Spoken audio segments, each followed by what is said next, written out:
Julie, may mga shipment na crudo, the latest daw 150,000 barrels ng diesel unloaded off La Union. Okay, galing daw ng Russia ito, no? Pero sa gobyerno ba ito o sa isang pribadong kumpanya? Lord Denise, sapat nga raw yung crude oil or meron tayong sapat na supply ng crude oil hanggang June 30, 2026. Ayon yan, kaya Pangulong Bongbong Marcos. Yung sinasabi mo kanina, iyan ay para sa isang pribadong kumpanya na may nag-iisang refinery dito sa bansa dahil nga crude oil yung ipinadala sa atin. So yan yung assurance ni Pangulong Bongbong Marcos kaninang umaga na sinundan pa ng panibagong pahayag nga, no, pagkatapos naman dumalo sa commencement exercises ng PNPA sa Cavite. Binanggit din niya ng Pangulo yung patuloy daw na paghahanap ng supply ng langis ng bansa. Inanunsyo rin niya na tuloy yung ASEAN Summit. Marami kasi yung mga panawagan ngayon or suggestion na kanselahin muna yung hosting ng bansa ng ASEAN or yung ASEAN Summit this coming May bilang bahagi nga ng pagtitipid sa langis. Ang sabi ni PBBM, nakipag-usap siya dun sa iba pang mga bansang miyembro ng ASEAN na at ang napagkaisahan nila kinakailangan nilang mag-convene, kinakailangan nilang magkausap at maging coordinated yung mga magiging hakbang ng bawat bansa. Pero bare bones daw yung magiging 48th ASEAN Summit and related summit sa darating na Mayo. Ibig sabihin, tatlong malalaking usapin lang yung pag-uusapan or tatalakayin nila dyan. Una, yung supply ng produktong petrolyo. Pangalawa, yung supply at presyo ng pagkain. And then lastly, yung usapin ng migrant workers. Kailangan daw na makapag-usap kasi yung mga leader at malaman din kung ano yung posisyon ng ASEAN sa kabuuan sa nangyayaring shocks o epekto nga ng gyera sa Middle East. Sa ngayon, kasi dalawa yan merong isang May at merong isang November na leader summits. Sa ngayon daw, tentatively, tuloy pa rin yung summit sa November. Mahalaga rin daw kasi pupunta pa dyan yung iba pang mga leaders ng bansa gaya ng Europe, China, Korea at Japan. Sumagot na nga rin si PBBM sa usapin ng oil deregulation law. Yung mga suwestyon naman na i-repeal yan. Ang sabi niya, ang tinututukan daw kasi ng gobyerno sa ngayon, yung mga suwestyon na agaran na mararamdaman ng taong bayan. Mahaba pa raw kasing diskusyon yung oil deregulation law. Pero paglilinaw ni PBBM, kahit na nakatutok sila sa mga agarang suwestyon, pinag-aaralan din daw lahat ng magagawa para mapagaan nga yung epekto ng gyera sa Middle East. Julie, balikan ko lang yung unang report mo, no, na nagkaroon nga ng shipment. So unang-una, meron ba tayong inaasahan, again, nakasunod na shipment na?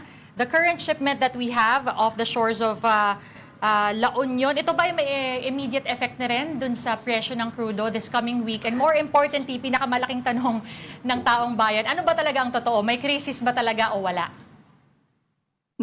Yung doon sa shipment na DOE yung pangunahin nag-aanunsyo kasi ng mga dumarating na shipment sa bansa. So hintayin natin. Ano din yung sila din kasi yung nag-identify kung ano yung or magkano yung itataas ng presyo. So hintayin natin, antabayanan natin yung magiging anunsyo nila. Doon naman sa tanong kung may crisis ba o wala, ang sabi naman ni Yusek Claire Castro sa press briefing ngayong hapon, malinaw naman daw yung naging pahayag ni Pangulong Bongbong Marcos na energy, kumbaga national energy emergency at hindi hindi emergency sa pangkalahatan kasi kapag nga sinasabi nga national energy emergency meron lang tayong problema sa pagtaas ng presyo at sa supply, paghahanap ng supply nga ng produktong petrolyo or sa enerhiya, pero hindi sa kabuuan. Pero tinanong na nga rin natin kasi dahil domino effect, dahil nga tumataas yung presyo ng produktong petrolyo, nag-anunsyo na rin yung mga samahan ng mga supermarket, natataas na rin yung presyo ng ilang mga produkto nila at ilang mga brands darating na Abril 1. So Holy Week, ang sabi nila, kabilang daw sa mga tataas yung pasta, yung canned good, noodles at saka yung ibang mga produktong delata. Tinanong na rin natin yan sa palasyong ngayon, pero ang sagot nila ay ipinauubaya sa DTI. Kaya DTI Secretary Chris Roque yung pagsagot or pagtugon dito sa planong pagtataas ng mga supermarket owners. Pero kasi for context, ang Pangulo just this Wednesday, nagbigay siya ng assurance na sinabi sa kanya ng mga manufacturers na hindi sila magtataas ng presyo hanggat meron silang sapat na or hanggang merong inventory. Labo nun. Energy lang daw may problema, hindi daw national. As if naman yung mga produkto maglalakad lang mula sa kanilang factory papunta doon sa mga tindahan, di ba?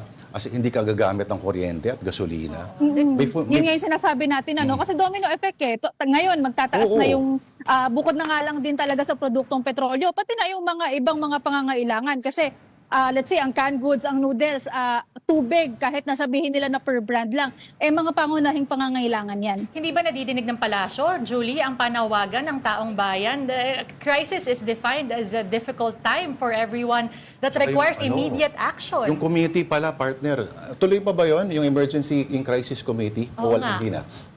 Yung AFLIP committee, yung Yung program, yung uplift, no? Tama, tuloy yun. Pero Yung crisis committee. yung crisis committee, matutuloy pa ba yon? I think itong AFLIP na yung Ito na yun. committee na nag-handle nitong problema ngayon. Sila na yung nag-convene. Pero nung naitanungan natin yung ilang member, ang sabi naman nila, even before pa naman buuin yung uplift committee, ay nagko-convene naman na sila, nagmi-meeting naman na din daw talaga sila. Yun naman pala eh. Meron. Uplift, May- para may- mas positive yung di ba? positibo nga pala tayo dapat. Oo, Oh. uplift pa. Sige. Teka lang, merong mga nababalita. Julie, ano tong sinasabing meron daw TARP na naman dun sa mga payouts? Anong na naman? Di ba dati Oo, meron? meron kasing tarpaulin sa isang Quezon City. Hinahanap ko lang ano yung exact quote nung nakalagay kasi merong pinost, ayan, may nakalagay doon sa payout center na mula kay Pangulong Marcos. So naitanong nga yan sa press briefing ngayon. Ang sabi ni Yuse Claire, naipatanggal, kaagad na daw iniutos si Pangulong Bongbong Marcos na tanggalin yung TARP na yan nung nalaman or nakita nga niya, no, na-call out na rin daw yung DSWD tungkol dito. Pero sinagot ni Yuse Claire, unang-una, and I quote, unang-una, nung nakita po ni PBBM na mayroon siyang larawan, iniutos niya na tanggalin. Pero ang sabi ni Yuse Claire, bakit daw kapag ka hindi nakikita ang Pangulo, ang sasabihin nasaan ang Pangulo? Kapag ka naman daw ipinapaalam sa taong bayan kung anong ginagawa ng Pangulo, kasi kabilang nga daw sa ginagawa itong pamamahagi ng ayuda sa mga transport sector, ang sasabihin daw ay paepal.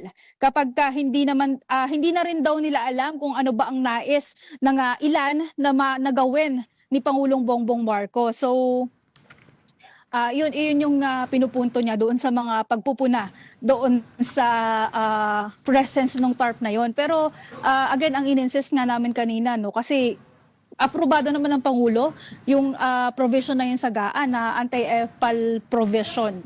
Ika nga ng And kasabihan. may reminder na rin naman daw, kanina naririnig naman na din daw ng mga local government unit yung sinasabi niya na ipinagbabawal itong provision na to, yung anti-EPAL, merong anti-EPAL provision at naririnig daw. So, kumbaga parang magsilbi ng reminder sa kanila na hindi na ulitan yung paglalagay ng anumang uri ng tarpaulin, whether may mukha ng Pangulo or may mga ganung nakasulat.